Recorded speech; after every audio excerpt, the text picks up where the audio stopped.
Henri Pirenne, As Cidades da Idade Média. 2. O declínio comercial do século IX. Em geral, o grande impacto da invasão islâmica na Europa Ocidental não foi suficientemente enfatizado. Na verdade, teve a consequência de colocá-lo em condições que não existiam desde os primeiros tempos da história. O Ocidente, através dos fenícios, gregos e finalmente romanos, sempre recebeu sua civilização do Oriente. Ele tinha vivido, por assim dizer, do Mediterrâneo, e agora, pela primeira vez, ele foi forçado a viver com seus próprios recursos. Seu centro de gravidade, até então localizado na beira do mar, desloca-se para o norte, e como resultado, o Estado franco, que até então teve um papel histórico, no máximo, de segunda categoria, se tornou o árbitro de seus destinos. Não deve ser considerado um mero jogo de azar que o Mediterrâneo foi simultaneamente fechado pelo Islã e os carolíngios entraram em cena. Estudando os fatos com mais perspectiva, uma relação de causa e efeito é claramente vista entre um e outro. O Império Franco lançou as bases para a Europa medieval, mas essa missão tinha como condição essencial a queda da ordem tradicional do mundo. Nada teria levado a isso se a evolução histórica não tivesse sido desviada de seu curso e, por assim dizer, descentralizada pela invasão muçulmana. Sem o Islã, sem dúvida, o Império Franco nunca teria existido, e Carlos Magno é inconcebível sem Maomé. Para ter certeza de que assim foi, basta apontar a oposição apresentada pela era merovingia, durante a qual o Mediterrâneo mantém sua importância histórica milenar, e pela era carolíngia, em que essa influência já não é perceptível. O mesmo contraste é observado em todos os aspectos: no sentimento religioso, na política, na literatura, nas instituições, na linguagem e até mesmo nos personagens da escrita. De qualquer ponto de vista examinado, a civilização do século IX testemunha uma ruptura muito clara com a civilização anterior.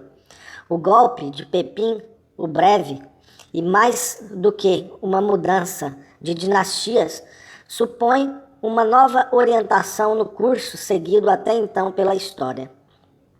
Certamente Carlos Magno, ao assumir o título de imperador romano e de Augusto, acreditava estar retomando a antiga tradição. Ele realmente a quebrou.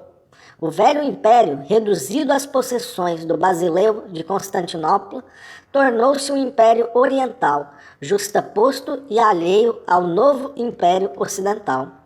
Apesar do nome, não é romano, exceto na medida em que a Igreja Católica é romana. Além disso, os elementos de sua força residiam principalmente nas regiões do norte.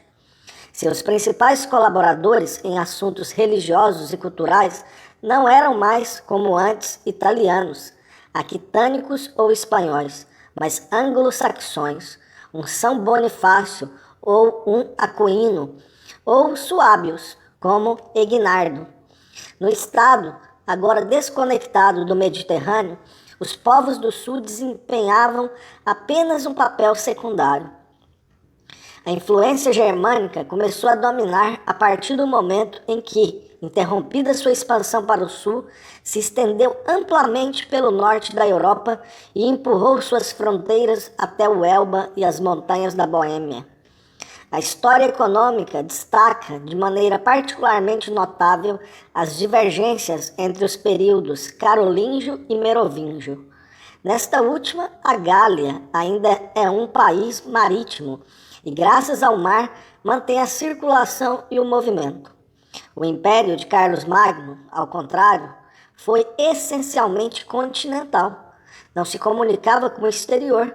Era um estado fechado, sem saídas, vivendo em uma situação de isolamento quase total. A transição de uma era para outra certamente não foi abrupta e clara. O declínio do comércio de Marsella tem sido observado desde meados do século VII. à medida que os muçulmanos progrediram no Mediterrâneo. A Síria, conquistada por eles em 674 até 636, foi a primeira a interromper o embarque de seus navios e de suas mercadorias. Logo, o Egito, por sua vez, caiu sob o jugo do Islã em 640 e parou de enviar papiros à Gália. Foi totalmente característico que a chancelaria real tinha deixado de usá-lo a partir de 677. A importação de especiarias continuou por algum tempo, pois, em 716, os monges de Corbie consideraram útil renovar, pela última vez, seu privilégio no Teolônio de Foz. 50 anos depois, o porto de Marsella foi abandonado. O mar de que se alimentava fechou as portas e cessou definitivamente a vitalidade econômica que mantinha, graças a ele, nas regiões do interior. No século IX, a Provença, que já foi a região mais rica da Gália, agora se tornou a mais pobre. Por outro lado, os muçulmanos estavam cada vez mais estabelecendo seu domínio no mar. No século IX, eles tomaram a Córcega, a Sardenha e a Sicília. Novos portos foram fundados na costa africana. Cairoã, em 670, Tunis, em 698 a 703. Mais tarde, El Mediá, ao sul desta cidade, e depois no Cairo, em 969. Palermo, onde existe um grande arsenal, tornou-se uma base principal no mar Tirreno. Suas frotas governaram o mar, frotas de comércio que transportavam para o Cairo, de onde eram encaminhados para Bagdá. Produtos do Ocidente ou frotas de piratas que arrasavam as costas da Provença e da Itália e atearam fogo às cidades depois de as terem saqueado e capturado seus habitantes para vendê-los como escravos.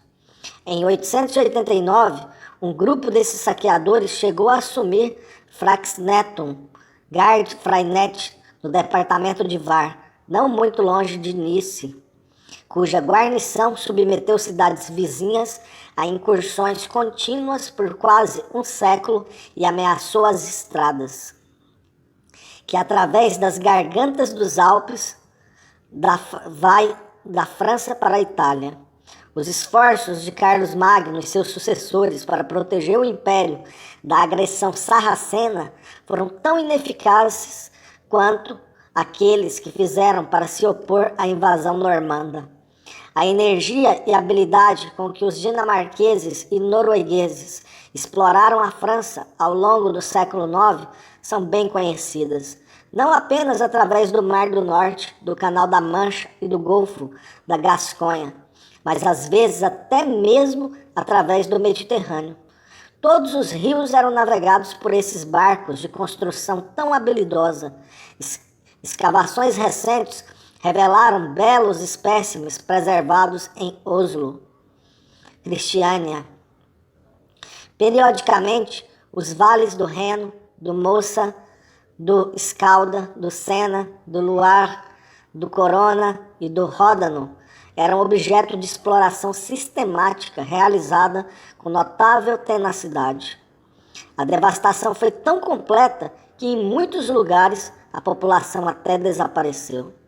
E nada mostra melhor o caráter essencialmente continental do Império Franco do que sua incapacidade de organizar a defesa de suas costas, tanto contra os sarracenos quanto contra os normandos. Para que essa defesa fosse eficaz, tinha que ser uma defesa naval, e o Império não tinha frotas, ou as tinham, eram improvisadas. Tal situação é incompatível com a existência de um comércio de tamanho real. A literatura histórica do século IX faz certas referências, é claro, aos mercadores, negociadores, mas não tenha ilusões sobre sua importância. Se levarmos em consideração o grande número de textos preservados desde então, raramente são mencionados. As capitulares, cujas estipulações cobrem todos os aspectos da vida social, são chocantemente pobres quando se trata de comércio. Deve-se concluir que desempenhou um papel tão secundário que é desprezível. Apenas no norte da Gália existem vestígios de alguma atividade durante a primeira metade do século IX.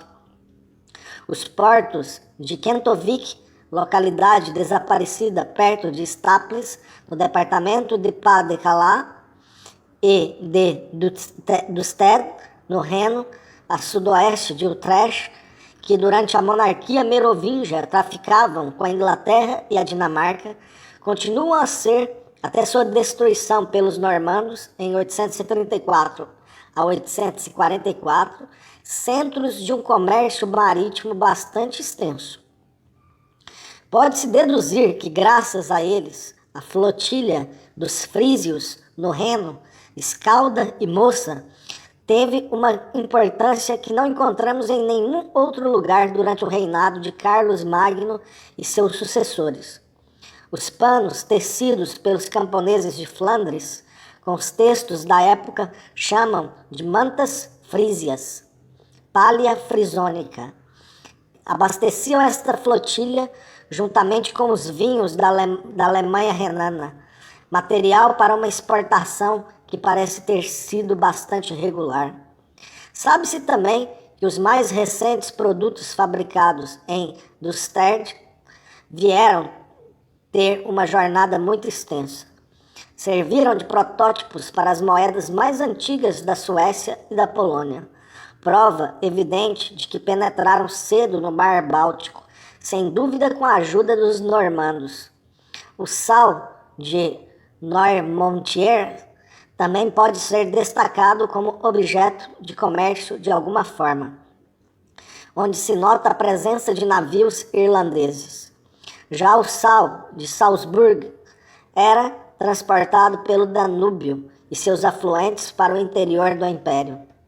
A venda de escravos, apesar da proibição feita por alguns soberanos, era realizada ao longo das fronteiras orientais, onde os prisioneiros de guerra feitos aos eslavos pagãos tinham numerosos compradores que os levavam para Bizâncio ou para além dos Pirineus. Além dos frísios, cujo comércio foi aniquilado pelas invasões normandas, não há mais comerciantes do que os judeus. Eles ainda eram numerosos e podiam ser encontrados em qualquer parte da França. Os do sul da Gália eram parentes de seus correligionários na Espanha muçulmana, acusados de vender crianças cristãs. Foi da Espanha, ou talvez também de Veneza, que esses judeus receberam as especiarias e os tecidos preciosos com os quais negociaram. Além disso, a obrigação que eles tinham de batizar seus filhos deve ter causado a emigração precoce de um grande número deles para além dos Pirineus, e sua alimentação declinou durante o século IX. Quanto à importância dos sírios, em um tempo tão considerável, não existia neste momento. Deve-se concluir que o comércio na época carolíngia foi reduzido a muito pouco, monopolizado quase completamente por judeus estrangeiros após o desaparecimento de Kentovic e Dursted. Ele é reduzido ao transporte de alguns barris de vinho ou sal, ao tráfico proibido de escravos e, finalmente, ao tráfico de objetos de luxo trazidos do Oriente. Desde o fechamento do Mediterrâneo pelo Islã, não há vestígios de atividade comercial regular e normal, de circulação constante e organizada de uma classe de comerciantes profissionais, de seus estabelecimentos nas cidades, enfim, de tudo o que constitui a própria essência de uma economia de troca digna desse nome. O grande número de mercados conhecidos no século IX não contradiz esta afirmação de forma alguma. Com efeito, nada mais são do que pequenos mercados locais, criados para abastecer a população com a venda a retalho de produtos alimentares do campo.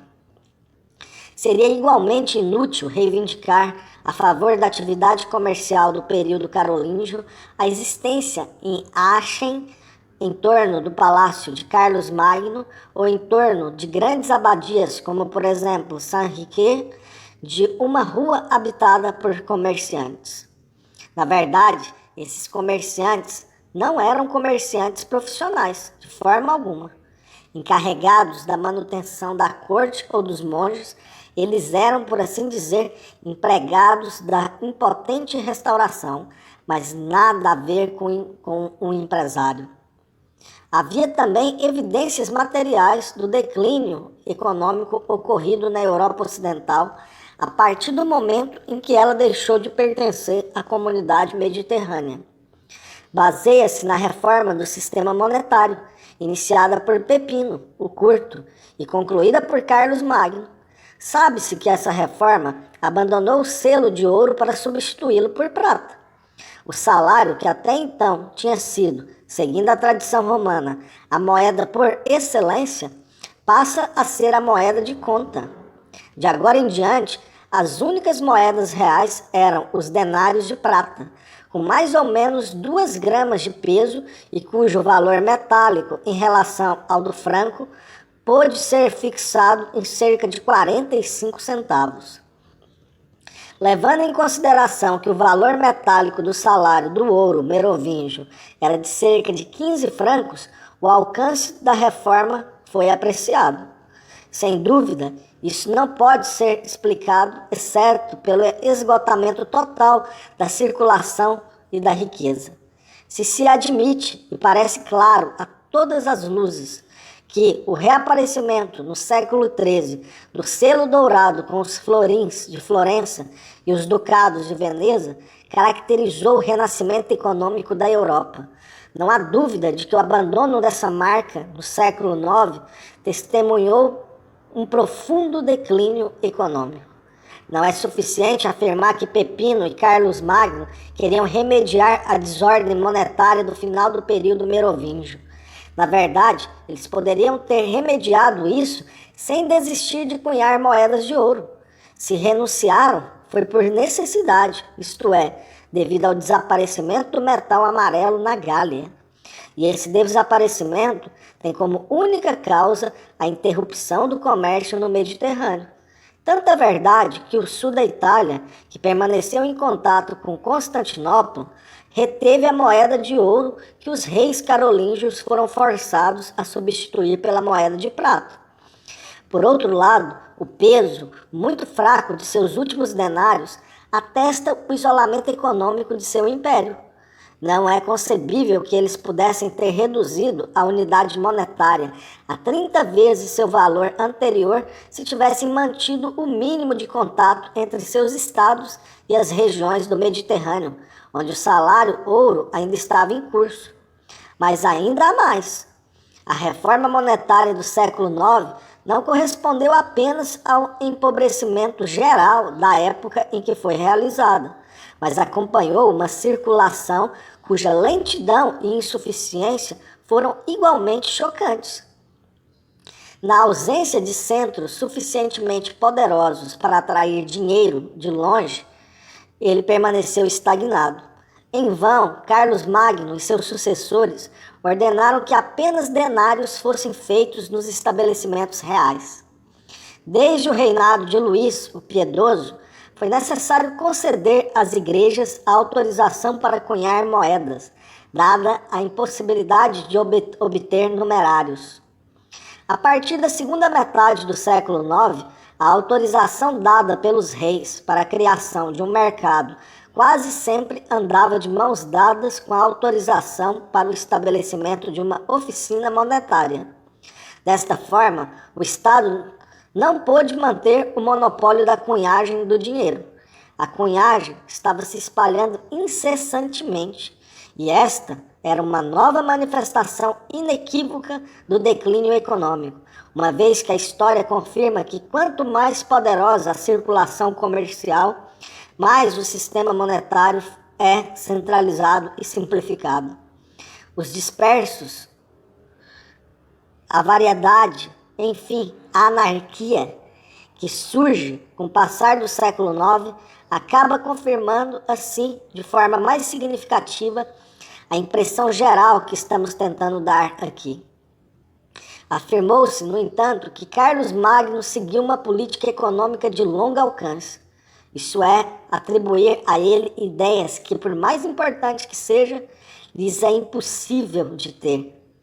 Ninguém pode afirmar com certeza que o trabalho que ele ordenou começar em 793 para unir o Rednitz ao Altmühl e assim conectar o Reno ao Danúbio foi para qualquer outro propósito que não o transporte de tropas, e que a guerra contra os avarentos tinha sido causada pelo desejo de abrir uma rota comercial para Constantinopla.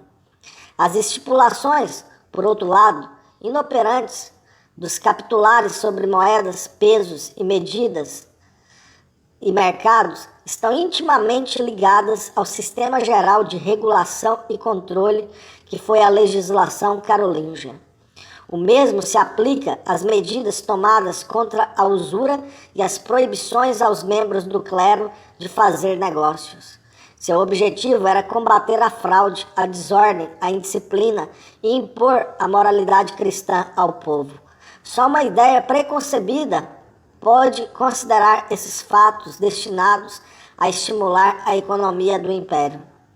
Estamos tão acostumados a ver o reinado de Carlos Magno como uma época de renascimento que inconscientemente tendemos a assumir um progresso idêntico em todos os aspectos. Mas, infelizmente, o que é verdade para a cultura literária, status religioso, costumes, instituições e política, não é verdade para a circulação e o comércio. Todas as grandes conquistas de Carlos Magno foram feitas, seja por seu poder militar ou por sua aliança com a Igreja. Mas nem a Igreja nem o exército podiam controlar as circunstâncias que privaram o Império Franco de escoamento no exterior. Era preciso se adaptar a uma situação que se impunha de fato.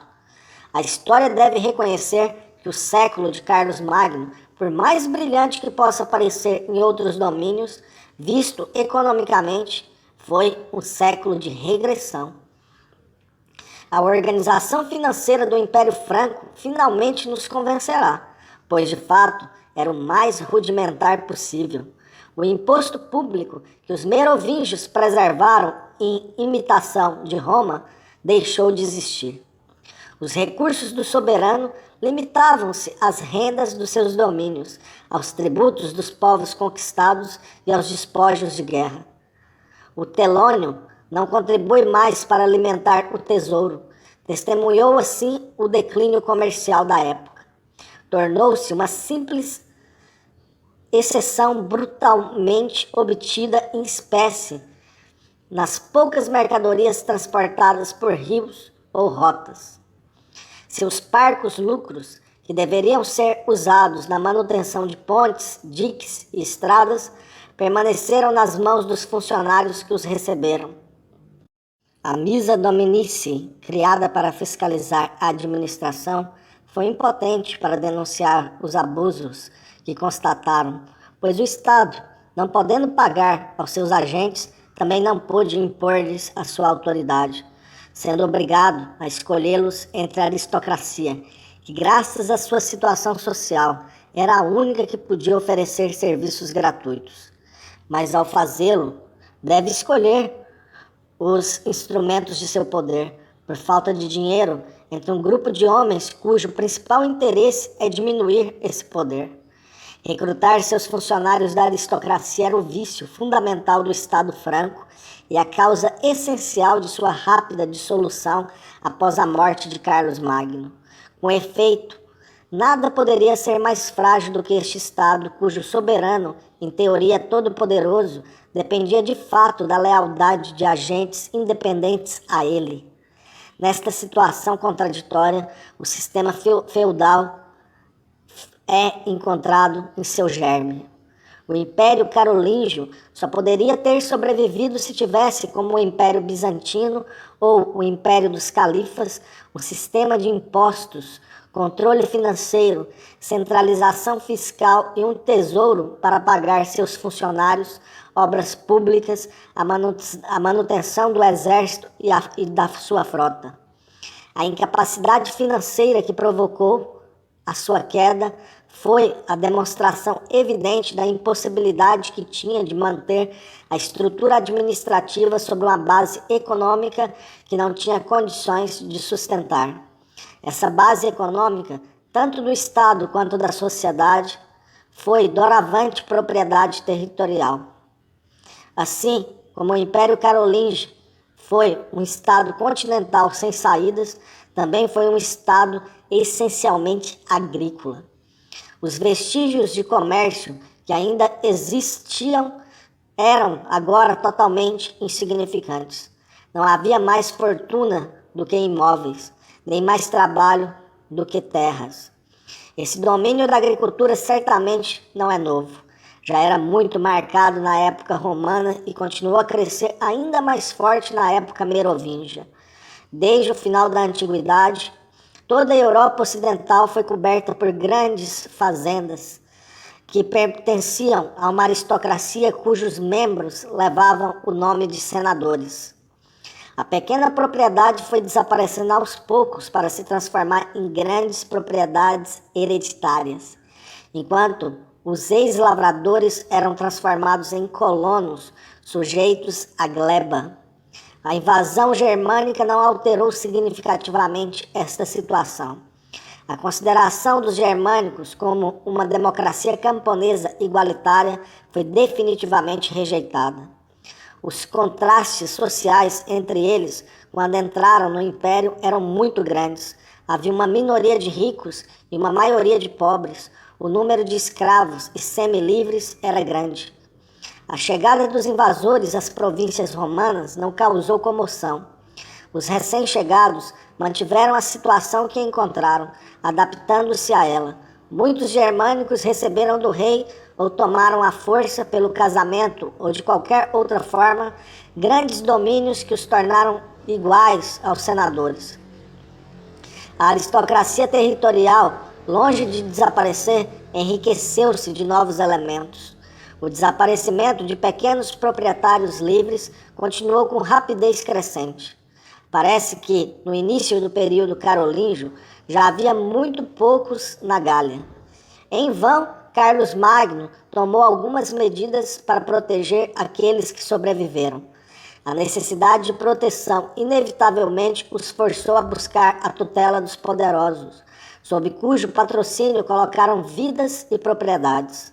Desde o período da invasão, o desenvolvimento da grande propriedade foi contínuo. As graças concedidas pelos reis à igreja contribuíram para seu desenvolvimento, assim como o fervor religioso da aristocracia. Os mosteiros, que se multiplicaram tão rapidamente desde o século VII, receberam inúmeras doações de terras. Em todos os lugares, domínios eclesiásticos e laicos se misturavam, abrangendo não apenas campos cultivados, mas também florestas, pântanos e terras não cultivadas. A Gália Franca organizou essas propriedades da mesma maneira que a Gália Romana. É lógico que assim fosse, uma vez que os germânicos eram incapazes de procurar uma organização diferente e também não tinham razão para fazê-lo. Em essência, consistia em dividir o conjunto de terras em dois grupos, sujeito a dois regimes distintos. O primeiro, o menos extenso, foi explorado diretamente pelo proprietário. O segundo foi distribuído como propriedades entre os camponeses. Desta forma, cada uma das vilas que compunham um domínio compreendia um terreno senhorial, terra dominicata, e um terreno censitário, dividido em unidades de cultivo, mansas, ocupadas a título hereditário por camponeses ou vilões, manentes villani, através da provisão de renda em moedas ou em espécie e trabalho gratuito. Enquanto existiram vida urbana e comércio, as grandes propriedades possuíram um mercado para o excedente de seus produtos. Sem dúvida, durante a era merovíngia, o abastecimento de aglomerados urbanos e mercadores eram feitos graças a eles. Mas as coisas devem ter mudado quando, dominando o Islã, o Mediterrâneo e os normandos nos mares do norte, a circulação desapareceu e com ela a classe mercantil e a população urbana. Os feudos sofreram o mesmo destino do Estado franco. Como ele, perderam suas saídas de negócios. Não existindo mais a possibilidade de vender para o estrangeiro por falta de compradores, era inútil continuar a produzir mais do que o mínimo indispensável à subsistência dos homens, proprietários ou arrendatários que viviam no domínio. A economia de troca foi substituída por uma economia de consumo. Cada domínio, em vez de continuar em relação ao exterior, constituiu-se doravante um pequeno mundo à parte. Ele vivia sozinho e sobre si mesmo, na tradicional imobilidade de um regime patriarcal. O século IX foi a idade de ouro do que foi chamado de economia doméstica sem mercados. Esta economia em que a produção serve apenas para o consumo dos que vivem no domínio e que, por conseguinte, é absolutamente alheia à ideia de lucro, não pode ser considerada um fenômeno natural e espontâneo. Os grandes proprietários não desistiam voluntariamente da venda de seus produtos, mas não podiam fazer de outra forma. Certamente, se o comércio tivesse continuado a fornecer-lhes regularmente os meios para vender seus produtos, eles não teriam deixado de tirar proveito deles. Eles não vendiam porque não podiam vender, e não podiam vender porque não tinham mercados.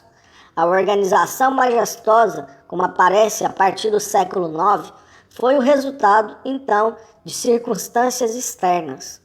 Nenhuma mudança orgânica foi notada neles, o que significa que é um fenômeno anormal.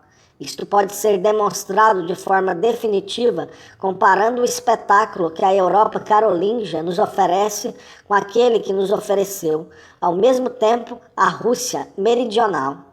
Sabe-se que os bandos de normandos, ou seja, os escandinavos da Suécia, alcançaram o domínio sobre os eslavos da bacia do Dnieper no decorrer do século IX.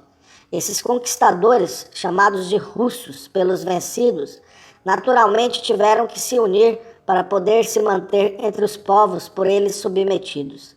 Para esse propósito, eles construíram recintos fortificados, chamados de gorodes em eslavos, onde se estabeleceram em torno de seus príncipes e das imagens de seus deuses. As mais antigas cidades russas têm sua origem nesses campos entrincheirados.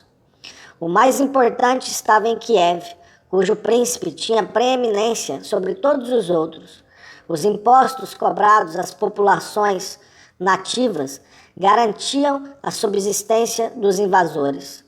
Desse modo, teria sido possível aos russos morar nessas terras, sem buscar novos recursos no exterior, já que a região os fornecia em abundância e sem dúvida o fariam, limitando-se a viver dos impostos de seus sujeitos.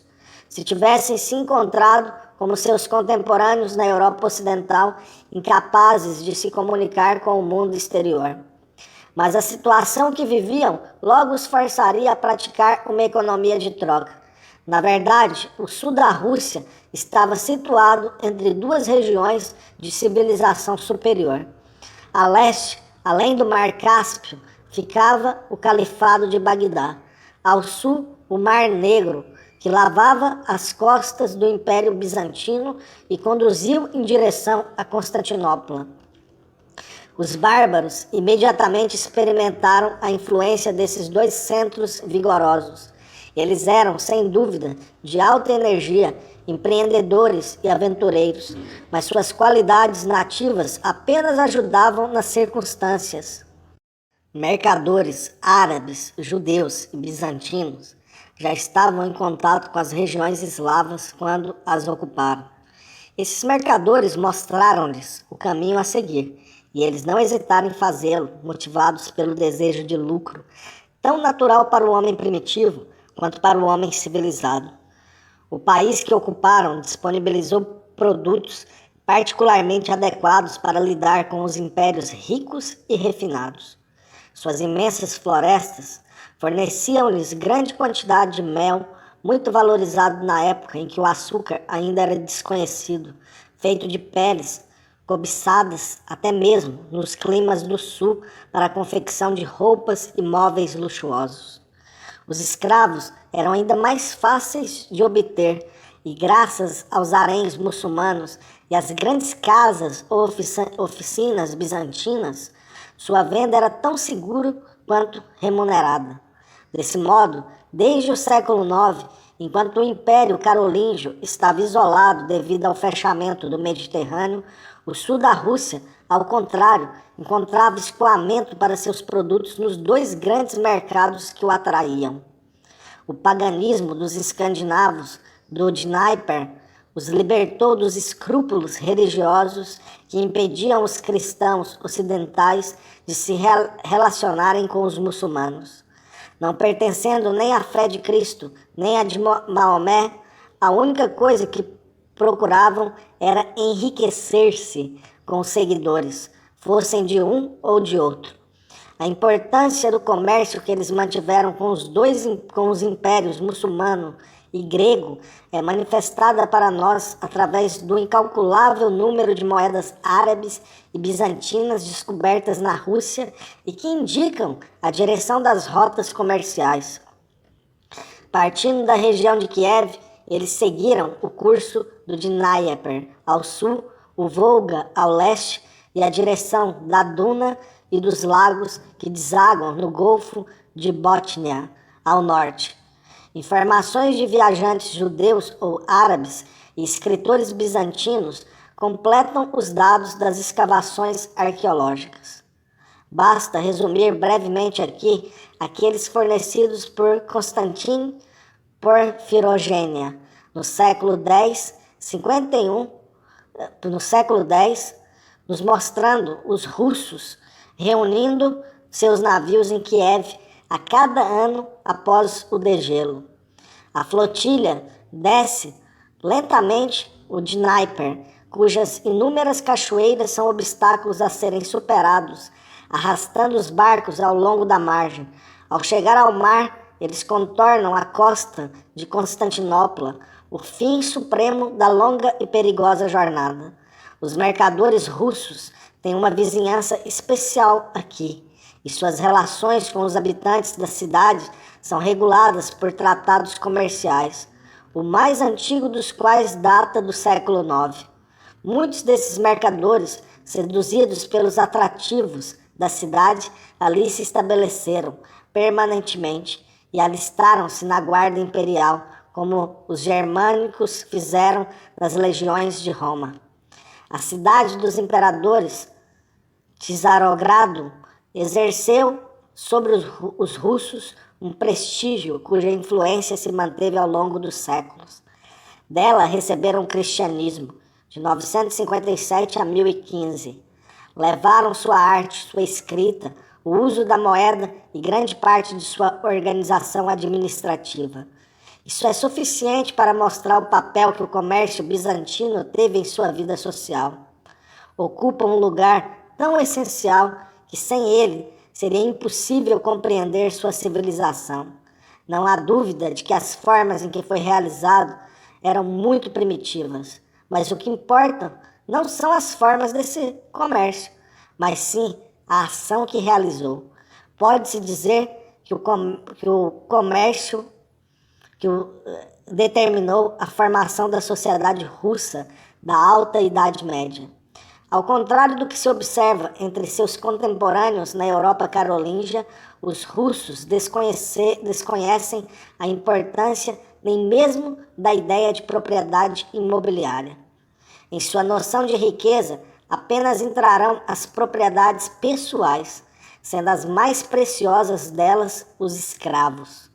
Eles só se interessavam pela terra na medida em que, devido ao seu domínio sobre ela, pudessem se apropriar de seus produtos. E se essa concepção é típica dos guerreiros conquistadores, não há dúvida de que foi mantida por tantos anos porque esses guerreiros eram ao mesmo tempo mercadores. Deve-se acrescentar que a concentração de russos nos Gorods, originalmente motivada por necessidades militares, era bem adequada às necessidades comerciais.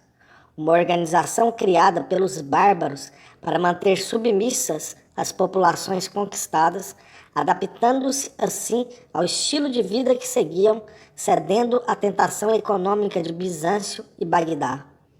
Seu exemplo mostra que uma sociedade não precisa necessariamente passar por uma fase agrícola antes de se dedicar ao comércio.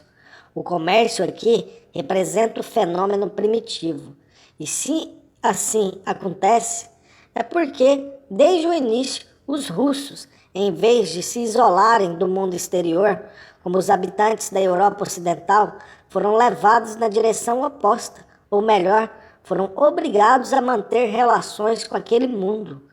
Daí surgiram os contrastes violentos encontrados ao comparar seu status social com o do Império Carolíngio. Em vez de uma aristocracia imponente, uma aristocracia mercantil. Em vez de escravos submetidos à gleba, escravos considerados como instrumentos de trabalho, em vez de uma população camponesa, uma população se reunia nas cidades. Enfim, substituindo uma simples economia de consumo, uma economia de troca e uma atividade comercial regular e permanente.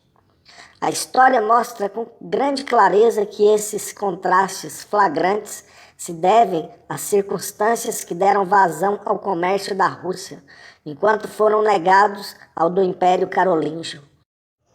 Na verdade, a atividade comercial russa só continuou enquanto as estradas para Constantinopla e Bagdá permanecessem abertas e não resistisse à crise causada pelos pechenegues no século XI. A invasão desses bárbaros nas margens do Mar Cáspio e do Mar Negro trouxe consequências idênticas às que o surgimento do Islã no Mediterrâneo teve para a Europa Ocidental no século VIII. Assim como este cortou as comunicações entre a Gália e o Oriente, também cortou as da Rússia com seus mercados estrangeiros. E em ambos os lugares, os resultados dessa interrupção coincidiram surpreendentemente. Tanto na Rússia quanto na Gália, à medida que o comércio desapareceu, as cidades são despovoadas e a população foi forçada a buscar meios locais de subsistência. O período de economia comercial foi substituído por um período de economia agrícola. Independentemente das diferenças de detalhes, o mesmo show foi apresentado em ambas as partes. As regiões do sul, arruinadas e amedrontadas pelos bárbaros, cederam às do norte. Kiev declina como Marsella. A capital do Estado russo mudou-se para Moscou, assim como a capital do Estado franco havia se mudado com a dinastia carolíngia para a bacia do Reno.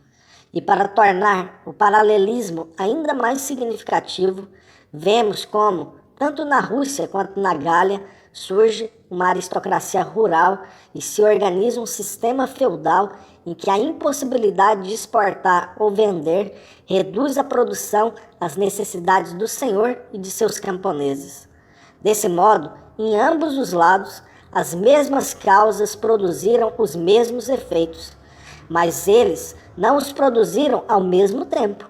A Rússia vivia do comércio, na época em que o Império Carolíngio conhecia apenas o regime senhorial e inaugurou esse mesmo regime na época em que a Europa Ocidental, encontrando novas saídas, rompeu com ele.